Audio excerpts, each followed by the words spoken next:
Hello everyone, ഒരു പുതിയ റെസിപ്പിയിലേക്ക് എല്ലാവർക്കും സ്വാഗതം. ഇന്ന് നമ്മൾ പ്രിപ്പയർ ചെയ്യാൻ പോകുന്നത് വളരെ എളുപ്പത്തിൽ തയ്യാറാക്കിയെടുക്കാൻ പറ്റുന്ന ഒരു ഫ്രൈഡ് റൈസ് റെസിപ്പിയാണ്. സോ ഇതിന് വേണ്ടിയിട്ട് ഞാൻ യൂസ് ചെയ്യുന്നത് നമ്മളുടെ വീട്ടിൽ അവൈലബിൾ ആയിട്ടുള്ള വെജിറ്റബിൾസ് ആണ്.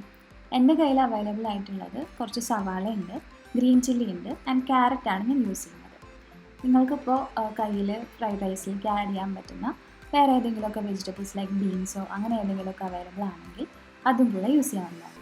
സോ ആദ്യത്തെ സ്റ്റെപ്പ് എന്ന നിലയ്ക്ക് ഞാനിപ്പോൾ കുറച്ച് വെജിറ്റബിൾസ് വളരെ ചെറുതായിട്ട് കട്ട് ചെയ്ത് വയ്ക്കുന്നു. ആദ്യം തന്നെ സവാള കട്ട് ചെയ്ത് വെച്ചിട്ടുണ്ട് ആൻഡ് പച്ചമുളക് കട്ട് ചെയ്ത് വെച്ചിട്ടുണ്ട്. വളരെ ചെറുതായിട്ടാണ് ഞാൻ കട്ട് ചെയ്ത് വെച്ചിട്ടുള്ളത്. ആൻഡ് ക്യാരറ്റും കട്ട് ചെയ്ത് വെച്ചിട്ടുണ്ട്. ഇതിലേക്ക് പിന്നെ നമ്മൾ യൂസ് ചെയ്യുന്നത് ബസ്മതി റൈസാണ്. സോ ബസ്മതി റൈസ് ഉപ്പിട്ടിട്ട് വേവിച്ച് സെപ്പറേറ്റ് ആക്കി മാറ്റി വെച്ചിട്ടുണ്ട്. ഇനി നമുക്ക് ഇതിൻ്റെ പ്രിപ്പറേഷനിലേക്ക് കടക്കാം.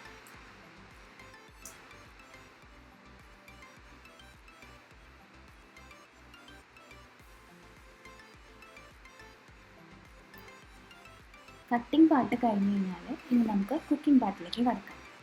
സോ ഇതിനായിട്ട് ഞാൻ ആദ്യം തന്നെ കുറച്ച് ഓയിൽ എടുത്തിട്ട് ചൂടാക്കാം. നമ്മുടെ കയ്യിൽ അവൈലബിൾ ആയിട്ടുള്ള ഏതെങ്കിലുമൊക്കെ വെജിറ്റബിൾസ് ഓയിൽസ് ഇതിൽ യൂസ് ചെയ്യാവുന്നതാണ്.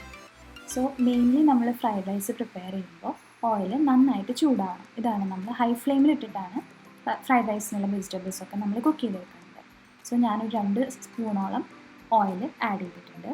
ഓയിൽ നന്നായി ചൂടായി ഉറപ്പ് വരുത്തിയതിന് ശേഷം അതിലേക്ക് സവാള ചെറുതായിട്ട് അരിഞ്ഞത് ആഡ് ചെയ്ത് കൊടുക്കുക.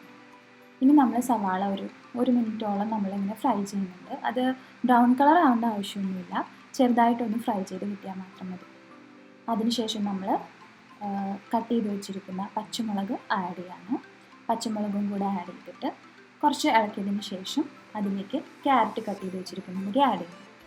ഈ സമയത്ത് നമ്മൾ നമ്മുടെ ഇതിലേക്ക് ആവശ്യമായിട്ടുള്ള ഉപ്പ് ആഡ് ചെയ്യുന്നുണ്ട്. ഉപ്പ് ആഡ് ചെയ്യുമ്പോൾ നമ്മൾ കുറച്ച് ശ്രദ്ധിക്കണം, കാരണം നമ്മൾ ഓൾറെഡി അരി വേവിച്ച് വെച്ചിരിക്കുന്നത് ഉപ്പ് ആഡ് ചെയ്തിട്ടുള്ളതാണ്. ആൻഡ് കുറച്ച് കഴിയുമ്പോൾ നമ്മൾ സോയാ സോസും കൂടി ആഡ് ചെയ്യുന്നുണ്ട്.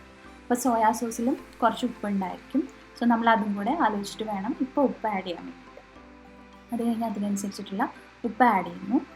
അത് കഴിഞ്ഞ് കുറച്ച് നേരം ഈ വെജിറ്റബിൾസ് കുക്കാവാനായിട്ട്, ക്യാരറ്റ് കുക്കാവാൻ കുറച്ച് സമയം കൂടെ വേണ്ടി വരും. സോ ആ സമയത്ത് നമ്മൾ കുക്ക് ചെയ്ത് വെന്തുന്ന് നോക്കിയതിന് ശേഷമാണ് നമ്മളിതിലേക്ക് റൈസ് ആഡ് ചെയ്യുന്നത്.